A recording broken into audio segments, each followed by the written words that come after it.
Hello hi everyone, అందరు ఎలా ఉన్నారు? నేను వచ్చేసి చాలా బాగున్నాను. మీరు అందరు ఎలా ఉన్నారో కామెంట్ చేసేయండి. ఇంకా ఈ వ్లాగ్ వచ్చేసి ఫ్రైడే రోజు వ్లాగ్ అండి. చిన్న వ్లాగ్, ఎక్కువగా షూట్ చేయలేదండి. మార్నింగ్ మనం చేసే పనులు అయితే షూట్ చేశానండి. అంటే మార్నింగ్ నుంచి మధ్యాహ్నం వరకు అయితే వీడియో అయితే తీసానండి. లాస్ట్ వరకు చూడండి, ఎక్కడ స్కిప్ చేయకండి. నచ్చితే కనుక లైక్, షేర్, కామెంట్ చేయడం అస్సలు మర్చిపోకండి. ఇంకా లాస్ట్ వీడియో పెట్టాను కదండి, ఈవినింగ్ టు నైట్ రొటీన్ అనేసి. ఇది దాని నెక్స్ట్ డే వ్లాగ్ అండి. నెక్స్ట్ డే మార్నింగ్ నుంచి అయితే తీసాను. ఇంకా నైటే కిచెన్ అంతా క్లీన్ చేసి పడుకోవడం వల్ల మార్నింగే పీస్ఫుల్గా ఉంటుందండి. అంటే మనము లేవగానే ఇంకా ఫ్రెష్ అయిన వెంటనే కిచెన్లోకి వస్తాము కదండి. ఇంకా కిచెన్ నీట్గా ఉండడం చూసి నాకైతే చాలా పీస్ఫుల్గా ఉంటుందండి ఆ డే అంతా. ఇంకా మార్నింగే చాయ్ పెట్టేశానండి. ఇంకా ఆ రోజు బ్రేక్ఫాస్ట్ వచ్చేసి పోహా చేద్దామనేసి అయితే అటుకులు తీసి పక్కన పెట్టానండి. ఇంకా చాయ్ తాగిన తర్వాత బ్రేక్ఫాస్ట్ కూడా ప్రిపేర్ చేయాలి. వీడియోని ఎక్కడ స్కిప్ చేయకండి. పక్కన బెల్ సింబల్ ఉంటుంది, దాన్ని కూడా యాక్టివేట్ చేసుకోండి. ఇంకా ఆ రోజు ఫ్రైడే అని చెప్పాను కదండి, ఇంకా బయట అయితే అలుకుతానండి ఫ్రైడే. ఇంకా డైలీ ఎందుకు అలకనంటే ఇది బండలు కదండి, అలకడం వల్ల కొంచెం వాటర్ పడినా స్ప్రెడ్ అవుతుంది కదా, అలా అనేసి అయితే స్పెషల్ డేస్ అప్పుడైతే లైక్ ఫెస్టివల్ ఇలాగా ఫ్రైడే రోజు అయితే ఖచ్చితంగా అలుకుతానండి. ఇంకా చాయ్ తాగిన వెంటనే బ్రేక్ఫాస్ట్ కూడా ప్రిపేర్ చేశానండి. కాకపోతే వీడియో ఏం తీయలేదు, సింపుల్గానే చేశానండి. ఇంకా బ్రేక్ఫాస్ట్ చేసి హాల్లో అయితే పెట్టేశానండి. ఇంకా పిల్లలు మా వారైతే తినేస్తారు. ఇంకా బ్రేక్ఫాస్ట్ అయిన వెంటనే మీకు చాలా వీడియోలు చెప్పాను కదండి, సమ్మర్ స్టార్ట్ అయినప్పటి నుంచి బ్రేక్ఫాస్ట్ చేసిన వెంటనే వంట కూడా స్టార్ట్ చేస్తున్నానండి. ఎందుకంటే మధ్యాహ్నం అసలు విపరీతంగా స్వెట్ వస్తుందండి, కిచెన్లో వర్క్ చేయలేకపోతున్నాను. ఏమంటారు, మీకు కూడా అలానే ఉందా? కింద కామెంట్ చేయండి. ఇంకా బ్రేక్ఫాస్ట్ అయిన వెంటనే ఇంకా నేను ఆ రోజు వంట వచ్చేసి మామిడికాయ పప్పు మళ్ళా ఆలు ఫ్రై చేద్దామనేసి అయితే మార్నింగే ఆలు ఇలా చిన్న చిన్న పీసెస్ కట్ చేసి పెట్టుకున్నానండి. ఇంకా బేసిక్కేనండి, ఆలు ఫ్రై అందరికీ తెలిసిందే కదా. ఫస్ట్ కొంచెం ఆయిల్ అయితే యాడ్ చేసి దాని తర్వాత నేను ఆలు ఫ్రైలో ఆనియన్స్ అయితే యాడ్ చేయనండి. కొంచెం పప్పులు, వాళ్ళ జీలకర్ర ఆవాలు, ఒక ఎండుమిరపకాయ అయితే యాడ్ చేస్తాను. ఇంకా దాని తర్వాత కట్ చేసి పెట్టుకున్న ఆలు వేసి మంచిగా ఫ్రై అయిన తర్వాతనే లాస్ట్ అండ్ ఫైనల్గా ఉప్పు, కారం, పసుపు, ఇంకా ఒకవేళ మీకు ఇష్టమైతే దంచిన వెల్లుల్లి కూడా యాడ్ చేసుకోవచ్చండి. అంతేనండి. ఈ ఆలు ఫ్రై ఇలా సింపుల్గా చేస్తేనే టేస్ట్ చాలా బాగుంటుందండి. నేను ఒక 2-3 డేస్ బ్యాకే చేశానండి ఆలు ఫ్రై. కాకపోతే నేను అది స్టీల్ కడాయిలో చేశానండి. స్టీల్ కడాయిలో చేయడం వల్ల కొంచెం పొడిగా రాలేదండి, అంటే క్రంచిగా రాలేదు. మా పిల్లలకు అలా నచ్చలేదండి. ఇంకా మళ్ళీ చేశానండి. ఇది వచ్చేసి నాన్ స్టిక్ కడాయి అండి. నాన్ స్టిక్లో చేయడం వల్ల మనకు ఆలు ఫ్రై అనేది మంచి పొడిలాడుతూ మంచిగా టేస్ట్ బాగుంటుంది. ఇంకా అది అలా ఫ్రై అవుతుంటే ఇంకా మరొక సైడ్ అయితే పప్పుకైతే ఏమని చెప్పాను, మామిడికాయ పప్పు అయితే చేస్తున్నానని చెప్పాను కదా. ఇంకా పప్పు కాసేపు అయితే నానబెడితే మనకు త్వరగా ఉడుకుతుంది, టేస్ట్ బాగుంటుంది, గ్యాస్ కూడా సేవ్ చేసినట్టు అవుతుంది కదా. అదేంటో అన్నీ ఉట్టప్పుడు గడగడ మాట్లాడేస్తాను.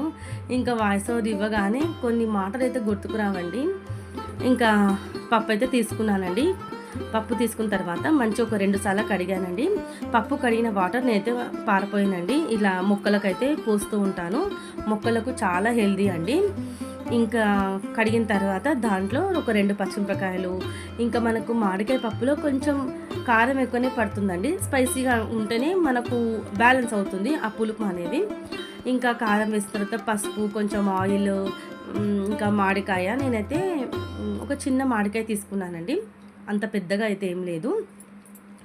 ఇంకా మామిడికాయ ఇంకేమేసాను అంతేనండి. ఇంకా ఇదైతే మూత పెట్టేసి ఇంకా నేను ఆ రోజు ఫ్రైడే కదండి, ఇంకా ఫ్రెష్ అయిన తర్వాత వంట చేద్దామనేసి అయితే ఫస్ట్ మార్నింగే నేను ఆలు ఫ్రై అయితే చేసేసానండి. కొంచెం టైం టేకింగ్ కదా ఆలు ఫ్రై, అందుకోసమే మార్నింగే చేసి పక్కన పెట్టేశాను. ఇంకా కిచెన్ అంతా క్లీన్ చేసుకొని సింక్లో గిన్నెలు అలా అన్నీ క్లీన్ చేసుకొని స్టవ్ మంచిగా నీట్గా తుడిచి ఇంకా ఫ్రెష్ అప్ అయిపోయిన తర్వాత వంట అయితే స్టార్ట్ చేయాలండి. వీడియోని ఎక్కడ స్కిప్ చేయకండి. కొత్త వాళ్ళు కనుక చూస్తే ప్రీవియస్ వీడియోస్ చాలా ఉన్నాయండి. ప్లీజ్ కొంచెం ఎంకరేజ్ చేయండి. మన ఛానల్ ఎప్పుడు గ్రో అవుతుందో ఏమో అస్సలు అర్థం కావట్లేదు. పెట్టొద్దు అనుకుంటానండి, ఎందుకంటే వ్యూస్ రావట్లేదు అంతగా. ఎంత కష్టపడినా అంతే అంటే ఎడిటింగ్ చేయడము ఇలా షూట్ చేయడం చాలా కష్టం అండి అనుకుంటాం, కానీ కాకపోతే తీయొద్దు అనుకుంటానండి, ఇంకా ఆపేద్దాంలే వీడియోస్ అనుకుంటాను. కాకపోతే అలవాటు అయిపోయిందండి, అలవాటు అయిపోయిన పని ఇంకా మనకు చేయాలనిపిస్తుంది కదా, అందుకోసమే పెడుతున్నానండి. చూద్దాము మనకు ఎప్పుడు లక్ కలిసి వస్తుందో. కాబట్టి చూసిన వాళ్ళు ప్లీజ్ కొంచెం ఛానల్ని ఎంకరేజ్ చేస్తారని అనుకుంటున్నానండి. ఇంకా ఇలా ఆలు ఫ్రై మంచిగా ఫ్రై అయిన తర్వాత దాంట్లో ఉప్పు, కారం, కొంచెం చికెన్ మసాలా అయినా, మటన్ మసాలా అయినా, లేకపోతే ధనియాల పొడి అయినా ఏదైనా యాడ్ చేసుకోవచ్చండి, చాలా బాగుంటుంది. నేను ఇక్కడ చికెన్ మసాలా యాడ్ చేశానండి. ఇంకా చూస్తున్నారు కదా ఇలా పొడి పొడిలాడుతూ ఉంటే మా పిల్లలకి ఇష్టం అండి. ఇంకా లాస్ట్ టైం స్టీల్ కడాయిలో చేయడం వల్ల కొంచెం మెత్తగా అయిందండి, అంటే ఆలుగడ్డ పొట్టు ఉంటుంది కదా అలా అయిందండి, కర్రీ లెక్క అయింది, ఇంకా ఫ్రై లెక్క అయితే కాలేదు. అందుకోసమే ఇంకా మళ్ళీ చేశానండి. ఇంకా బ్రేక్ఫాస్ట్ అయిన తర్వాత సింక్లో గిన్నెలు అన్నీ క్లీన్ చేసుకోవాలి. ఇంకా బ్రేక్ఫాస్ట్ అయిన వెంటనే పిల్లలకు అబాకస్ క్లాస్ అయితే స్టార్ట్ అవుతుందండి, అరౌండ్ 1 o'clock అలా స్టార్ట్ అవుతుంది. ఇంకా బ్రేక్ఫాస్ట్ అయిన వెంటనే పిల్లలకి ఇలా ఏదో ఒక ఫ్రూట్ అయితే ఇస్తూ ఉంటానండి. ఇంట్లో ఉంటే మాత్రం ఖచ్చితంగా ఇస్తాను, ఇంకా ఇంట్లో లేనప్పుడు అయితే స్కిప్ చేస్తానండి. ఇంకా ఇలా అవుతుందండి మార్నింగ్ రొటీన్ అయితే. ఇంకా నేను లాస్ట్ వీడియోలో చెప్పాను అనుకుంటాను మీకు, ఇలా అలవీరా జెల్లుతోటి నేను అలవీరా జెల్లు తీసుకొని, ఇంట్లో అలవీరా మొక్క అయితే ఉందండి, ఆ అలవీరా జెల్లు తీసుకొని దాంట్లో మీకు ఏదైతే యూస్ చేస్తారో ఆ షాంపూ యాడ్ చేసుకొని మనకు హెయిర్కి పెట్టుకుంటే చాలా బాగుంటుందండి. ఇంకా మనకు హెయిర్ స్పా అయితే అసలు అవసరం లేదు. నేను మామూలుగా షాంపూ ఎలా వాటర్లో మిక్స్ చేసి పెట్టుకుంటారో అలా సేమ్ అదే లెక్క పెట్టుకొని మనకు హెయిర్ వాష్ చేసుకుంటే చాలా బాగుంటుందండి. హెయిర్స్ చాలా స్మూత్గా, అసలు హెయిర్ ఫాల్ అయితే అస్సలు ఉండదండి. ఇంకోటి ఏంటంటే చిక్కులు పడవండి, స్మూత్గా ఉంటుంది హెయిర్స్. ఒకసారి ట్రై చేయండి, ఇంకా అర్థం కాకపోతే కింద కామెంట్ చేయండి, నెక్స్ట్ వీడియోలో క్లియర్గా ఎక్స్ప్లెయిన్ చేస్తాను. ఇంకా కిచెన్ అంతా క్లీన్ చేసి నేను కూడా వెళ్ళి ఫ్రెష్ అప్ అయిపోయానండి. ఇంకా ఫ్రెష్ అయిన వెంటనే ఆ రోజు ఫ్రైడే కదా, ఇంకా ఫ్రైడే ఖచ్చితంగా స్టవ్కి బొట్టు పెట్టడము, స్టవ్ వెనుక ఇట్లా ఓము అని రాయడము, ఇంకా కొంచెం తులసి కోటకు కుదించడము, ఇలా అయితే పనులు ఉంటాయండి. ఇంకా మ్యారేజ్ అయినప్పటి నుంచి అయితే కంటిన్యూ చేస్తున్నాను, అలవాటైపోయింది. ఇంకా దేవుడికి నైవేద్యంగా పెసరపప్పుతోటైతే స్వీట్ చేశానండి, బెల్లం వేసి, చాలా బాగుందండి. కాకపోతే కొంచెమే చేశాను, పిల్లలకు తింటారో లేదని, కాకపోతే ఇష్టంగా తిన్నారు. నెక్స్ట్ టైం చేసినప్పుడు ఇంకా కొంచెం ఎక్కువ చేయాలండి. అదండి, ఇంకా పూజ కూడా కంప్లీట్ అయిపోయింది. మార్నింగ్ పప్పు నానబెట్టాను కదండి, అది విజిల్ పెట్టేసి ఇంకా పోపు వేసుకోవడమే అండి సింపుల్గా. ఇంకా బయట కూడా తులసి కోట దగ్గర కూడా దీపం అయితే వెలిగించానండి. ఇంకా ఆల్మోస్ట్ ఇంట్లో వర్క్ అంతా అయిపోయిందండి. మార్నింగ్ నుంచి ఈవినింగ్ వరకు మధ్యాహ్నం వరకు అయితే వీడియో అయితే తీసానండి. వీడియో ఎలా అనిపించిందో కామెంట్ చేయడం అస్సలు మర్చిపోకండి. నెక్స్ట్ వీడియోలో మళ్ళీ కలుద్దాం. బాయ్ అండి, take care, have a nice day. Like చేయడం, షేర్ చేయడం, కామెంట్ చేయడం మర్చిపోకండి ప్లీజ్.